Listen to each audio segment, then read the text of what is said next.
Yamama ha emama kwa bebraso so mamuni amaudo biso nsama ya papa no ewie ye bani ye de babe so nsam ne do so na poso eni ena no pe ya Ghana Mrasweja fona ya mamreni amane a asen of Mrasweja ni Honorable James Jechikwesin wonoma agina tum ya wasaso ese de dwumase se Mrasweja ni na wodi wani kyerɛ mu ɔkane ɛyɛ aban lawyer panyi bia no so atia dwa so wɔ mem asɛno mu a wɔkyerɛ sɛ nkɛbɛ ya yɛwura Kwesin ne nsɛm a wɔkɔɔto no mpanyimfoɔ nhwɛ ntwa so na Ghana Bar Association Ghana ya lawyer fo nyina ku batan ɔpani asen of Mrasweja ni ne nsɛm no a egina court no wɔm so omode omano atumu bi asɛm kro ye na wodi wani kyerɛ mu wɔ MPP amanyɔkuo ni mu a wɔnom so de kasa bi ɛkyerɛ wɔnom kita ahudie bɔfotenefoɔ sɛ wɔnom ɛhwɛ ɔmano ye ɛwɔ sansɛm ne ho na special Kwesi Peter so no de krata ba betu Ghana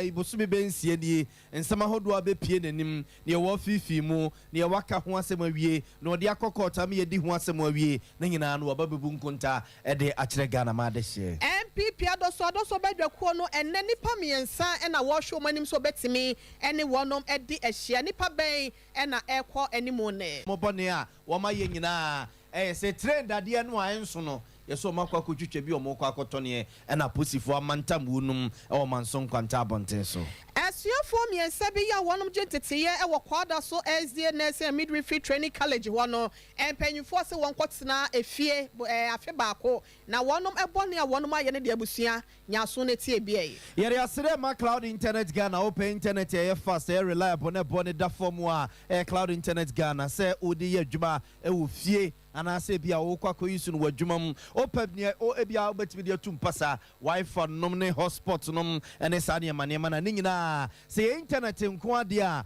abusu cloud internet Ghana ne ye kanfo de amamo wo mo ɛwɔ tech ya top high abrosan no a ɛyɛ opposite Love FM no a Kumawuma Rural Bank butumu no ɛhɔ a ɛnom wɔ ɛna Tabita Clinic sɛ yɛnka nkyɛm sɛ ba no prostate emu yade a abusu yɛnkɔ baabi a ɛmi yɛnkɔ nkɔgye sikɛnde sɛ ɛyɛ Tabita Clinic na wɔsɛ woba prostate ne bɛma medical ka kyerɛw sɛ wadi aduanan num ɛne 50 hɔ no mo kɔ ne deɛ ɔsɛ ɔhyɛ aseɛ no ma wɔne ɛkɔ prostate no ho wo dwonso ti yawum o dwonso mogya no ɛdi akyire ba o dwonso tenkasa dwonso na kam na ntimi ma be ma hyase na ma onan enye ntientia e Tabita Clinic ne yenhwem fama e ba diabetes so a say type 1 type 2 type 3 diabetes ne nyina ye ho adwuma dodo oliver ne yesi nsu akwa ho fa ho adwuma e be dan Tabita Clinic ne yenye ho adwuma fama okidi no so asay amadu ba bia kwesi broni sa age se transplant ne be jewa Tabita Clinic safo ne kye yatena ye so fula alignment ya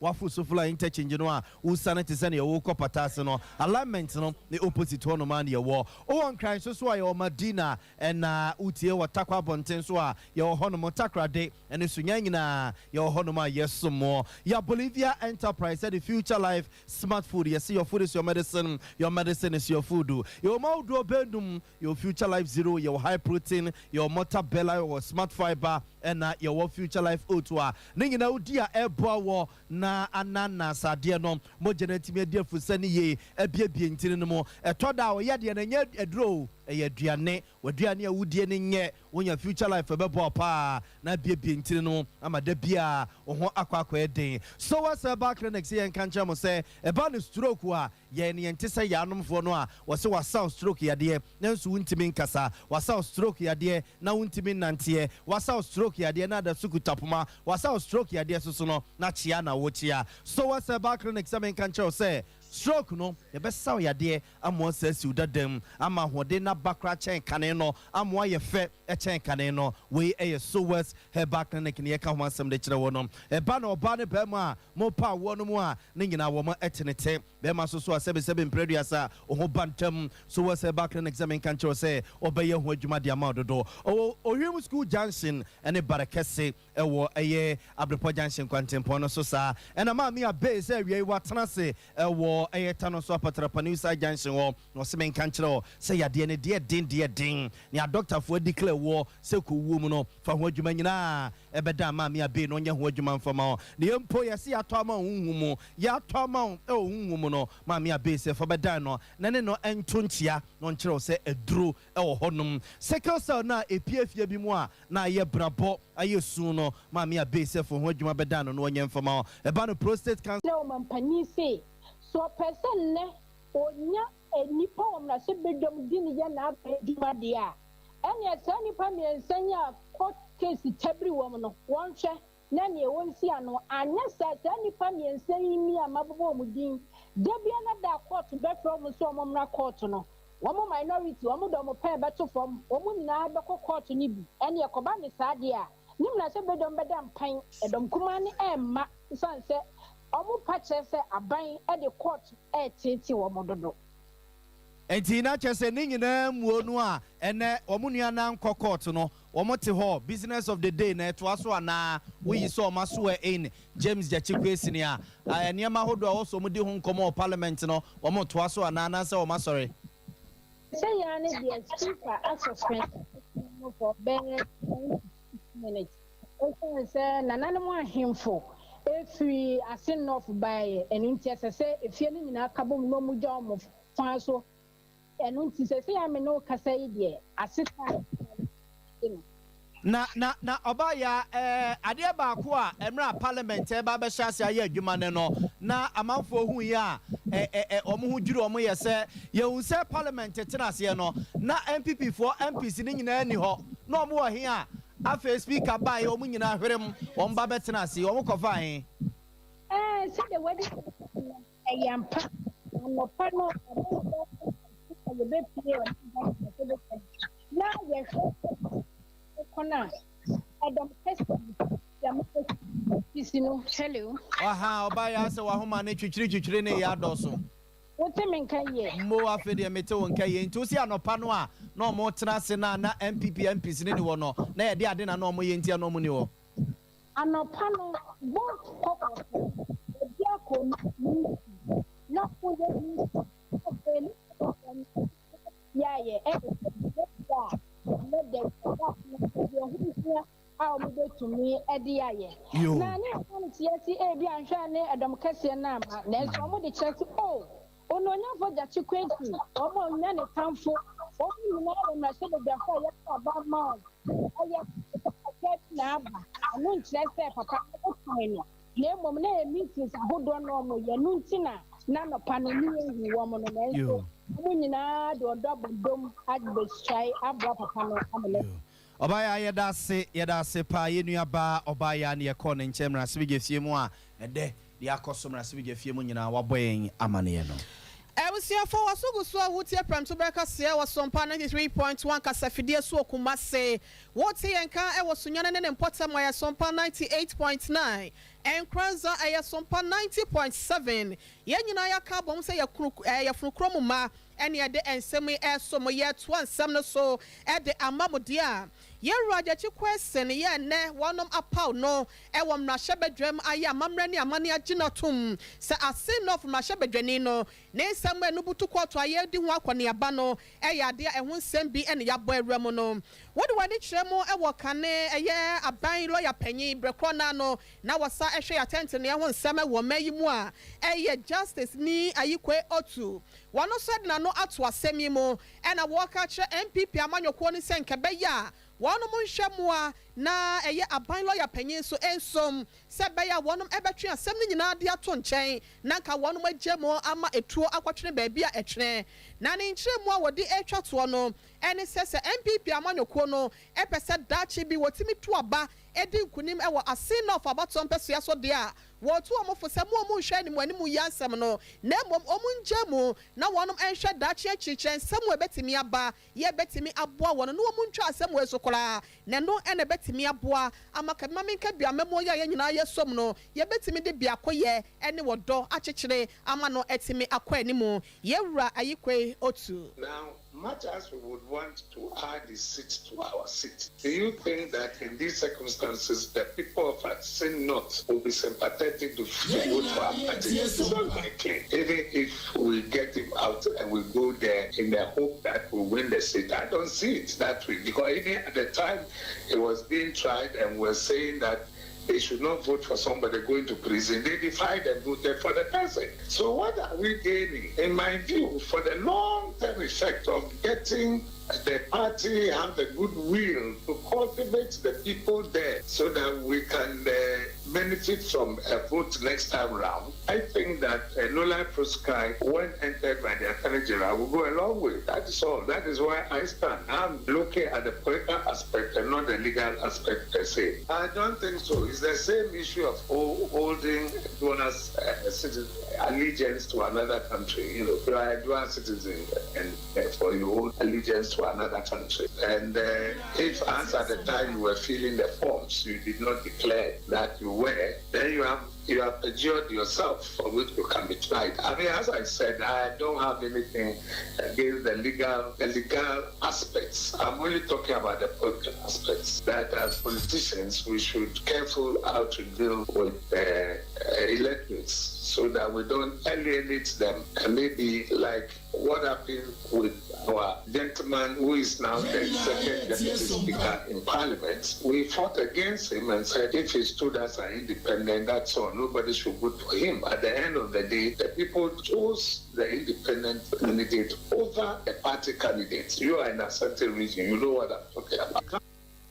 Kane abaim running for penny now was actually attending on some so break no now was ejremo as a Ghana High Commissioner e Canada abroach memo edema e Ghana buying ye rani ayikwe otu and I quote was here some way I to service pa and the corner have by a tassin banim the 4 months no say yan share near yan is a corner bla na ye training ya tria e bema crabbo adishia was sin off on so no one so any jomo de share hunti MPP amanyoko one share na komuntwa asem we se be ya dache no abato bi ba no peso odi nkonimu a etimi aboa wonom e wosa kwan ne so na sa nkomo we ya na kasama for the Ghana lawyer fu nyina kubatan Ghana Bar Association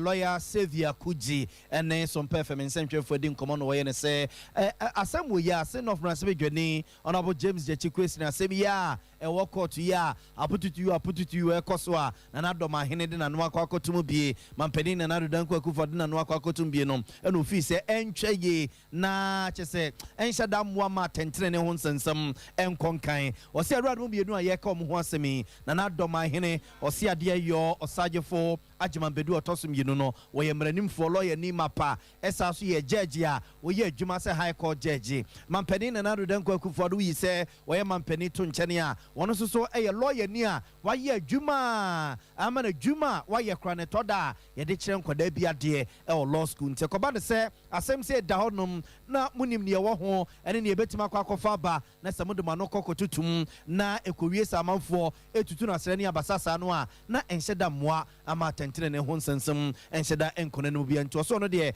woni nipa bi no be ya adwene se be ya na doma hene general legal council mperimfo wo mo ensama no na sa sotwe bi wo no mo a wo mo emfa ema no among for your argument is assemna okano because of your hene na me hono no okaning in two capacity Supreme Court dey no ho a obetuma won say okano because of a judge because they will say anka o panel no ho anka wo wa be obe ya da ka panel no ho gise o ye ja enti ono no me kan say that some no kra or review at the Supreme Court so review at the Supreme Court and they kwan zu kra mpo say onka ho asem in the first place say any review of Supreme Court fan say asem na wi kra mpo judges for wo general be na mu tro mu critique critique of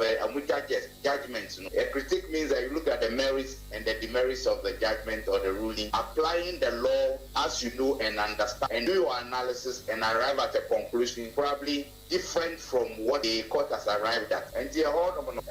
me imagine Tramisanka no saka obia be bi aka na say na no forum no nye papa obetima kana adwi na be bi oka no no na ya asem. Second one on here, non prosecute. You know, say yes, criminal allegations can be made against anybody. Me, Onyo no nkwa na kata ni be be gas them it is say who court how we need election. It's a election allegations and criminal prosecution is going on respect of some electoral offense. So we need elections back and then the nature say as attorney general and some no that the GIF one. For me it will set a bad precedent. Even say obi person ma attorney general suggestion no my dream chire say anka mo koye no quietly and yes obi public forum ma koye sa die. And you say high court judge. Say o hini say no anka obet ma ka say okay attorney general my dream chire say e dia me person going forward to make the country united, no. Would the assembly into us? Well, I don't think it's a bad suggestion because or see on someone now, and doesn't necessarily mean that among Chinas. Maybe I'm to my friend and say next time I'm to serve as a president or how do you call it, deterrent to other judges because as a judge, they are not mean to me judge because you need a free life, mean to me judge because as a judge, a judge is so until you say no in the two capacities in so he has to control whatever he says, you understand? Until senior Kujetu ni suggestions, no, it doesn't necessarily mean that he's suggesting that should be punished. No, his attention can be drawn that next time don't say it this way, or if you want to say it differently. Because I said presidents who are okay, you being you're sure say by now maybe presidents upon reflection can be differently and what I say. I don't really understand why a matter is really pending. They should be commenting on it. Look at the caliber of people involved. That is my concern. They carry a lot of weight and respect and influence, and it doesn't order well for him. That be media margin interest on Kasasa and he could have said it in a better way. I know they are politicians, but you see, they are professional in a certain way. You understand? He's an astute lawyer. You understand? Yeah, politics is there, but he could have said the same thing in a different way. I'm sure by now he himself would have reflected on it. With all due respect. I was going to way a Kasama for the Ghana Bar Association, Ghana Lawyer Funina, Omukuba Tankesi Kasama for Lawyer Xavier Kuji, and Yetin Ken. Now, a Samuel or Sergeant for Ajima Beduya Watosum, you know, and Renima Jubemono, your friend Justice Daniel Mesa. Wakaya was Sunyane Wabra na ya John Evans Mills. Kwarini eja ya oches otoso benu ya wono so ni fishia edu wabra waka mu no ya de ana wo mu de hu dwumedie bi e wo Sunyane ena nana Ajima Bedu e de ensem kwotu dwa se wo kire senke be ya wo mai kwotu kese ni mu mpanyimfo no wono mo hwe na yewura eye question na asem wo ho no mo montungu na nka asem efa na asem nko asem yi wo sra ni abasa dodo na no enkofo atwetwe na esanse MPP amanyoko no wonom empese wano betia court nsensem te no anam so amapanyipa yo no eye kitawude bafotene de amanyoko no wasantemantem asenom ye Dennis Kwakwa wane ensentre for ye wasompa adetwe nkomo ni nyina ene se anope wa abra ma hene yodu buache watena se ewade ache bia dwumedie so na wo ma ewiase nyina ache no ena opanyi eba ye bekasa ye eche se wade kokobo ene de ma wonu mu kasa nyina ede ma amanyoko ni titru ene ekuoma se wonu mu hwo ma no ye ewo sa asem na eda wonu ho ma wonum emfa wonu ano enkototom ama na nkotwe wo ye ne bi amfa mre wonum. And that the other banner you were that place Ghana Brad National Corp, 7 years, and then we are buying and smart Attorney General, President and smart Attorney General, and a criminal case a war court, a very in as a child woman, and I said, about to a Sabaton and Nano was sent off from our sent furniture, some of us, and we done a food in our Panasa. And German Senate, and I didn't against the buy, not in the same penny for the good as the same of and was so you communicate our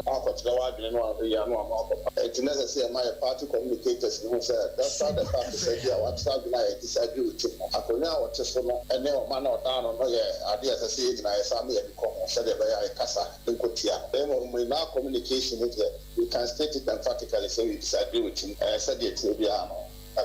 from my head until Ghana bra in the assembly. Ideas in the US or education in Hosea, yes, was a president with the Almaba petition in my portfolio. About to us and all kind of a same offer for Obama. Yachi Quasin, Chessa, or Manapanaso. Sasania Canada, I'm sure that's a judge is a transfer to no dear. I dare quite our Modea dance, dear Edibu, a tank. Our cases be on a song of Hedias, and to tell that class, some see of America and I say you to Mano. Senegal has been this idea to say, but my head transfer. But look on crack them for us, I say, maybe buy and a son of Ocano. For the iron, so dear, actually not Timbo. And but this is a cancer, we will be asking because I have a dear, any other Musa can be so. Boko Center for Travama, Boko Center for Anasa. As a service, Nasa Mana or Mukanen Chessa Ghana Mrano. The big Punch FS, Nipando, and Nasi Dipano, we are criminal matter, and Cabra Casavo. A woman has it because we can't any Guzman, Ghana Mrade, criminal matters, and net the Sobia could deal. Capeja, every dress for money in Arno, and we'll try and 20 about the Bianca, or Kanya say, America for money in Anna Security State, and almost media. And Kenya, some of the process of the very sentiment and emotions near the judge. And we can't wait in such money a court to the party communicators and you must say that Chester Diasan of Paco. And when Tina is a treachery, I may say, so corner, some one and another crown, many demon, make you sure, say, you state your disagreements, but make sure someone wins.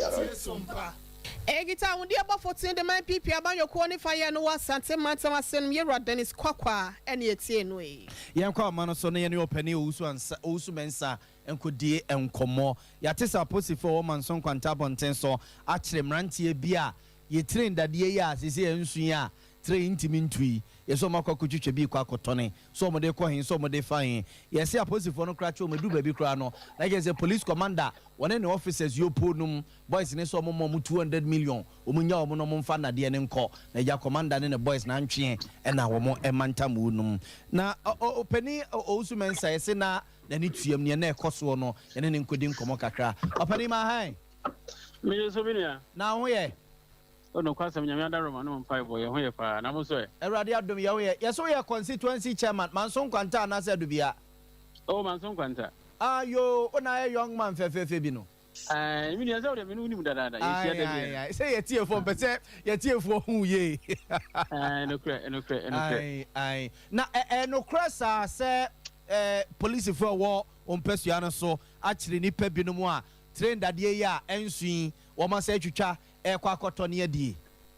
edi ka me fa konya na menchia woni wate afo nyina enya Sompa FM no kwasem ne se dana nsan na me huduli mi na no kwasem ne se me police commander on na pamfo juma so mo ye no medical fa konya so bo maba so pa sanse ye ho anwure ne enya interview se nkofo bi akodi aniama ho semfiri dia so de nchia side ho de ba ne kwano famu a fagoro so a lenki be pia anwan kwanta be fa ya ha fa tuntu pia anwan kwanta ntum se kudi se aniama ho sem no mu se ho de o de fa obi ehu se na nyame adom ye police commander na pamfo mo nya sa intel no no mtinten nkofo ya adwumre be no du ba ko nkofo yi ade o mo ka ene ni ade egu ka ni mu no pani be hwe nyame adom o mutimi chi nkofo yi na de ya rahu wo mu ni se ho chi nkofo yi a eya na wo ye gina na wo ye ko wo ye gina na wo ye ko o mba ya o mo 20,000 ye 200 million nkofo nyi na mo ma ka no ene o mu niam nyina mo fa nko na police for ni mpani for mu gira mo na so a o mo an compromise a o mo anyi taku anase mpo anye se ye se mi se manimu a enti ma me fa akon ka se commander o mo ya ade pa na me ka se ne kwase ye de se tira o man mpa nje o man ye kwa na ye ba railway a ye nyina ye da so la se da bi be so a Ghana anke be issue railway line ni akoni aba aye mrama ye no aban ne ba mo de se o ya o je manfo yi to no de ye adwuma de bi se ya na amambafo bi nso ade ato mo so be se no ti san kofu mu di san adwuma de ye be no man no kra timi adu ba bi e be se bi be no man no kra timi tumpo ntimi ye na gusa ya de asi o manso kwanta constituency ni na samrante ya o mo che wo mu no ka no a na o ma pake na de ni gum no ene diet TV so awie no na o mo ye sei na o mo ye dodo sei o mo ye ma driver na ka o mo ye ma akoma kunum o mo ye ma akoma kunum ni pelum rante num o mo gira mo so o mo tia ye adwuma kwa aba no di aban ni o man na fa to say ye no no so o be sei nti ni pass bi sei o mo kran se fatasen ko so o be tra o man ni Chairman mu busabuse mo say he for na som mo kodwitwa asa na de ewi. Ele kwasem ni menem police commander di nkomo. wa bonko fu ya bo ma bo nti almost o mun kan em se kopie court a ho na court but when am tire say railway authority ne ye nyina mpanifo ensem bi se ne ya na ye nhwe e ma ne nyeko ye mi ani akire tire be ya ba bia obi bia ahia because na de ku kan no say wo hwe kan na wo e ma say twom ye nhwe ma di enko yinve na be make sure say ye ni be di akire na court system so make sure say be na asotwe e sefa time na ndi ne fama wo mo because nya man for ebusebisa ho asem say so mutimi nya akukuduro kra say omo brabi police officers no 200 million no say enya obi na techra na basa mu odu a omo sa boys omo kofa say ska no way asem na no aka no me busa mu ye no me hela pusu no no mu akakra edi kan omo kofa 10,000 divide senka police commander ne 19 ko omo ah na mo ayi mu bo man no ye hwama ye pese ya man butu ko ayi ya mokofa sikase nyende senko fu ya ntrefo omo ko gina nche hu a no mo san 10,000 asa ka ho de ba o te hwe ye mfa ya dwumadie ntutu fam tinu na ma gi mani agye commander mo pa ne panifo ne na pamfo dwuma ma ye no em se polifo bi sa boso bo a e se hwe na ye de ma so kwata commander one ne mrante ni ka ho no ma ya de yo chama we de bedas ya te se ye se omatam asem no de akọ bekwai se bekwai so ye se ya ye ho no mo region yes ya na man se west man so kwanta bibia ye so nyina sha nda bekwai nim se commander unim de e se se oye otu hu na mo akoba na regional commander amane ya ye so mu ye biara na o se o so mani be di akira o mu nya asem mane nka yo chama ne me na wase bibia ni so e besa ba o nche bio me so da wase fa me nua yo abzafo nti we chairman Ousu Mensa wo ye MPP chairman e wo Manson Kwanta abaton pesia so ene yakone na akwadin nkomo no we ye mrantie benum ye de yete se mienu so mo ye num o akentire wam num na aposifo akire wo num e wo Manso Enkwanta trade dade no a enso no mbakwa kutwitwa na o masumpu na gu kai mu obusuafo bra na be hwoni so ade dade na o matwa ne peace na o mahyehyɛ gu ka ne to we e ba be ka se ka no akofa anwea na o de ba betwa mu bone nko a ye nyame be kire man edin ko bibini jana we se na kase ni nyina ye de ye encheche ni nyina no we nya nipa be enum asem a we nya asem gito David we am some machines so mo share that oda ho na wo de ne twoko mo twitwa so na ye mre no ma ye sa na ye police commander ne men ye po no ne ye mo mabaso 200 million pa na wia we yes me anka meje me another college school fees min try na si college go school o mama kwan o go school o mama kwan o ma se bie me nka me nyese commander wa ya de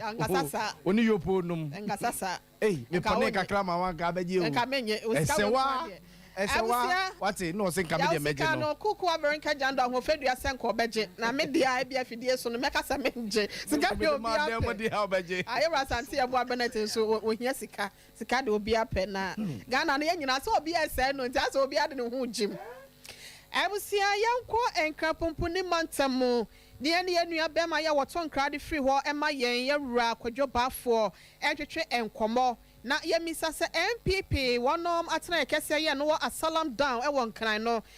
sabredien na ekoso nti ya nya no ene se enrada yewura alankash yewura bawomia ene yewura kwadwo poku wonom ekohia yewura Mike Okwei wone ne badwafo ya doso wonom doso wonom efa dibre yo peso bekita franka edema amanyoko nene yanya nti yese nipa miensa na eko yewura Ken Japan eka ho afenso yewura kwadwopoku ensafua enura no ko ne de yanko yewura jako eka ho bi na yewura kwabena Japan ka ne trefo de ma MPP amanyoko no kwadwo wote menka yema wa ha boye nkyeremu de apote na ekoso ewo ho very me da asimi ni aba me ma kwa ba bi e de ba MPP atena ye kese ye wo kokomlemle and a vetting so day 2 of the vetting and any pamiensa eba watch Japo, Kwabeji Ejapo, and a Kennedy or Ejapo.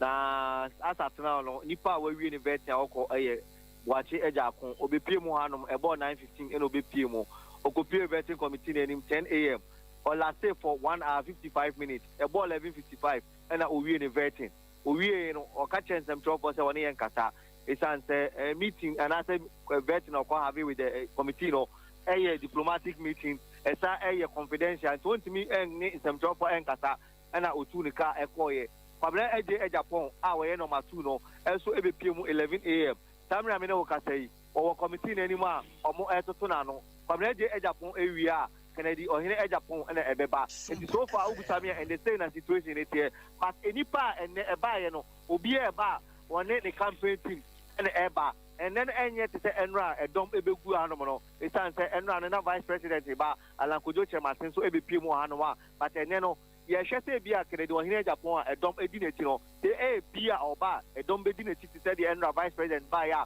the tita for the edinity a buyer no but as of now there if you know a pm one there will be anyone a dom edinity buyer or money or campaign team any pm eba hanoma be a editing a wahabiniaba. Kwadwo miena senefo ani edi eche Yakopon ya adoma nwumre no nsiabrem kase no de aka eche nyina wabɔ no moa e de ama ne ye wai Ebusia yenua bema Kwadwo bafo na eto nkrai efri Asalam down MPP atena ekese wo efa enevet na ekoso ewo yewura Kennedy akompreko Japan ase central mrashe bedwani afe yewura kwabna eje Japan wono so kane no ayetrefo de MPP amanyoko no na kane ahwone yesoafo yewura boache ejako nyame ya adoma no nsia brende be free mo babia no ye hye mo bose yemfa enkame mo yenyina we so na yento enkratew ye ba dodo na akechira ye de besomo Sesia Ghana hade open internet papa eye smooth eye fast bemo waye dia we bia with speed dia eye Cloud Ghana internet and phone one baby a wo share say a new site and a rural area Cloud Ghana chow internet ni tuma said demo any entertain ko na ni speed ne so de wo ne saso da say jumem efie anabe bia wo hia internet bia de and no ane Cloud Ghana internet sa santa memu hanko na wo dia wuni how kra Cloud Ghana nko na Ghana ha or providing internet connectivity and twitchini munchu chensi a dem say smooth dia wudi ebia a content term so dem out say Wi-Fi and now hotspot deployment CCTV camera installation IPVT installation net surveillance digital security locks and a web hosting there Cloud Ghana internet service and kwana endi uhamo and phone one baby wo Cloud Ghana e chautuma say wo dem any speed ne there as soon as so bimba Ghana hada simple Unya how bia you provided 24-hour support demand ye mrantie no wo frɛ ya ne adru hoda dada or how bia sane atie bia ya son no the amount what to me akoso the internet na digumedie bia wudi bia ope ya cha kwan ya top high opposite Love FM ye ne kwama rural bank na what dine bakum frɛ Mr Internet was 0202 699 110 and now 0244 601933 ubetumi so send a mail was support@cloudghana.com. Cloud Ghana Internet. The future can't wait.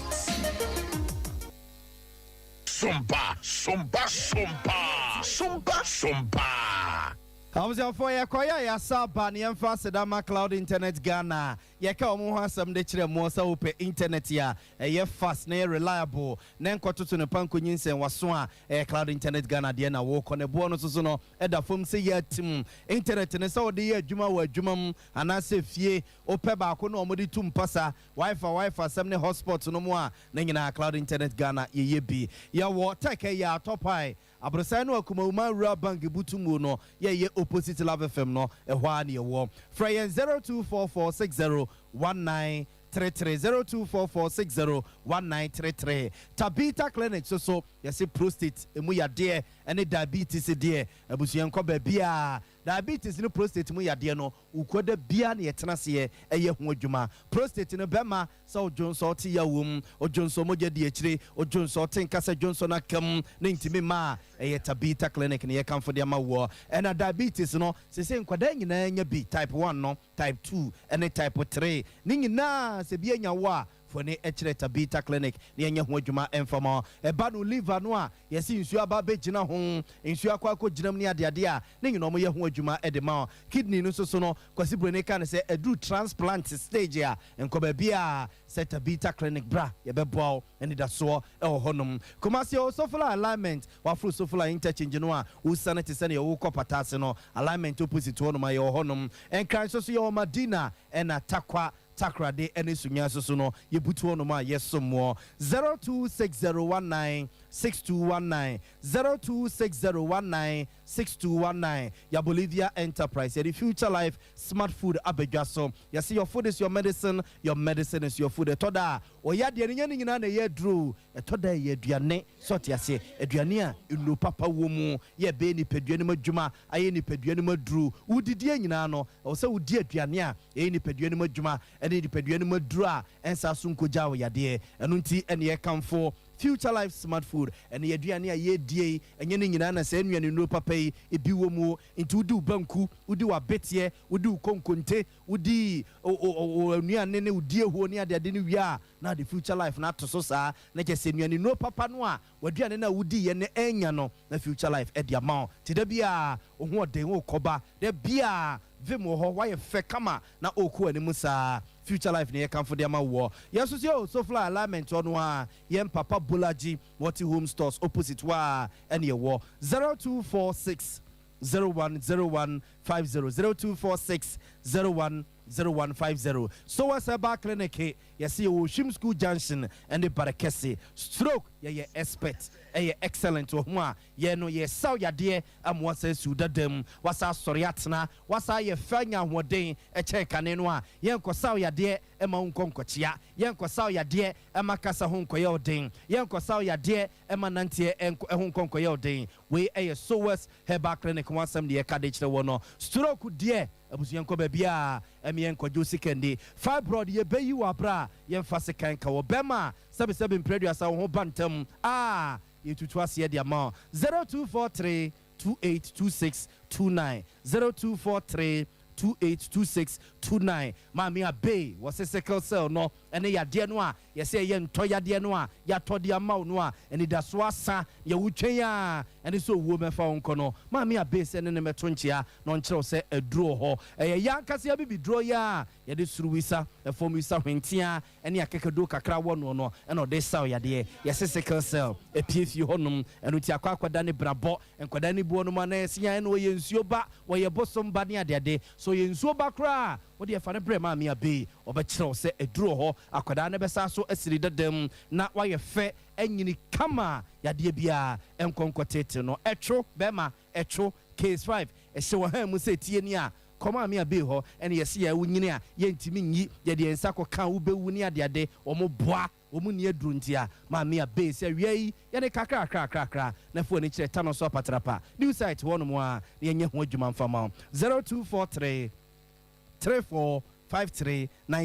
0243 345392 na Mami Abe ejo so famizo no bokas ye no so awie na bibia nye fine ma onya ne pineapple onya ne orange onya ne melons onya ba ko no a yaka fruit no nyina de abomu a e makase ne ye depa na de 5G no susu pia na de aye adwuma ama vim no sikatimi abafie ama bibia aye fine upe bia to atone a no afre 0246270221 0246270221 and I said when it Sompa FM your premises ase wo swamia do so pogu ha e de bigu kam akwakoja ye nto akase no so yet was so na ya boeremo e wo kwada so SNS midwifery training college ho eno e wa asante mantem ha ya ye kase school no panyimfo asigran bi ya first year students miensa wanum so mo enkwatena fie afe ba ko won bone ya woye no ene se nansen ne e video bi apawa bi ne nanam framam net so ne nyina ne se adwaman tape bi na wo kire mu asa emayo miensen wanum ho ehihye mu bia no ena wo frɛ enhyiamu a wo bisa wanum a wo gitu mu a eno ho asotwe ena wo de ama wanum na eye kasefo e wasompa se no ene de wone amanse dinkita ho e de masuku no yewra edinkra Williams etwetwe nkomo ema woda ensem wadi e de kyerɛyen Tanani ya omoma kwan school ni makwan kaka ana nsomko fia ya omukodi onsamone na nsomo chirigwa ho aso momo yesiafo adisiafo school omo no mo ni school na makwan ana nkwayo made nko ya ade no chirigwa ho aso wi no amsa branch ni do free on the phone so na ababa wa na let us one phone so na madam ba akuku hu ya ono ya branch ono ku hu ya mo pese obetake advantage of that na odi apd free ababa wa no amsa ya ababa ntini no do no say o demand 50,000 they tell me say 5,000 mo no cash ababa wa no fama ababa wa school you only do ni say sikano no sere no sɛ onya ɛno mu na abante no ɛso started the man kɔfo na hɔ ne yɛgye fi free a ma wɔn aka nyɛ bi no na nyɛ Wednesday praise na ɔkɔ release yɛ hɔ da no bi kwada no korɛ kwada biara no da kwanfo sukuu tie ne ya ne kɔ mpaebɔ ne apɔn awia a obi akora bɛɛ no kɔn yɛpɔn no wɔtwe bɛɛ no kɔn ne fɛ kɔ no ndum hɔ fɛ na abante no ɛde ma obi a man kɔfo huye no no sukuufoɔ ne ne asɛm ti ɛbaa no bi apɛ sɛ obi hu bi ana ma ɛto dwa saa odwa no school no different committee to school for now. I mean, one teacher na school from Penfoy said the Ministry of Health Code and Conduct on the TM. And then my school name was the Juma, and so be ASID law. Or the Kofi Afe, and the school saying the Momo Kofi Afe, the 1 year suspension or Mono Kofi Afe. Also, Penfoy said also the Kofi Afe. Now, none bar. Ɔmo school no mu bio ɔbɛyɛ day nti ɔmɛtena school no na mo bɛbɔ tiri na baase n'akyi no na mmea no mu ɛti school no afempino ne enum 2005 then TBC ta nti ɔmpɛ no nsɛm nipa yɛn nsusu da na ɛyɛ arɔhosɛm ɛyɛ asefɛnsɛm na mmea no mu kwadaa no koraa no a masɛm ɛto wɔn no ɔmo ayɛ nyambra nsɛm ɛde nsɛm hu no ɔmo ayɛ no hu na ɔnkora ma council sa na ɔka sɛ ɔmo gu so ɔmo yɛ wɔn adwuma paa yɛnya wɔn saa mfo aso mu a asotwe n'akyi no yɛpɛ kwan de ɔmbɛfa so a ɔmbɛtumi agyina yi ɛne league sex tape yɛfa asuafoɔ mmiɛnsa league sex tape a ɛfa wɔnom ho ɛna ɛho nsɛm aba abɛtɔ edwa wɔn nyinaa kɔ sukuu ɛwɔ kwada so SDA Nursing and Midwifery Training College na wɔnom nipa anaasɛ ɔmpanyin paa yɛ wɔno ɛne amansa ɛde nkita ho yɛwura Williams ɛde nkra ɛna ɔne ɛyɛ Sompa kaseɛfoɔ hwehwɛ nkɔmɔ a nsɛm no mu nkyerɛ mu nyinaa no wɔde akyire ama yɛn sa abusuafo yɛmfa kaseɛ ne nsini yɛnsɔre ma ɔhene ni ɛmɛsom ntoa so yɛne yɛsom awia yi nana yɛabo amale bi abɔgawie mene ɔhene yere maame akua yɛbo asiama yɛmfa sadaka asiama yɛwura asante yɛboa Benedict wɔno ne sɛ mufoɔ panyin kuku Veronica Jando ɛna wɔka ho a okuru kyɛ nsɛm no nyinaa egu krata so ɔsa fidie n'akyi ekyinkyim ne fruma ɛde ma yɛn akɔsua so mo aso dela kwabra kɛse akɔsua gye wa kɔdeɛ ɛsɔfo maame premani ya Grace maame wata wɔnom nyinaa ɛboa yɛ ɛma Sompa 98 points na kwanya kwa bro no mane nananom nyinaa so ɛso yasene ɛwɔ moa mu ɛma Sompa nkranza 90.7 wɔnom so ɛmoa ɛka ho MCA4 nyinaa so yɛda wɔnom asesa wɔnom hwɛ ya wɔnom try fa Facebook YouTube ɛma wotie yɛ ɛfa online sorry so Sompa nkɔmɔ ɛyɛ bola so for mami premani amesa wɔde to aso amamo Sompa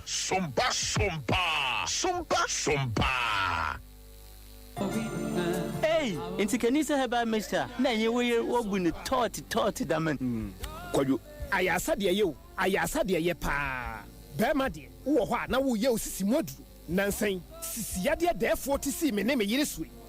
ayesa football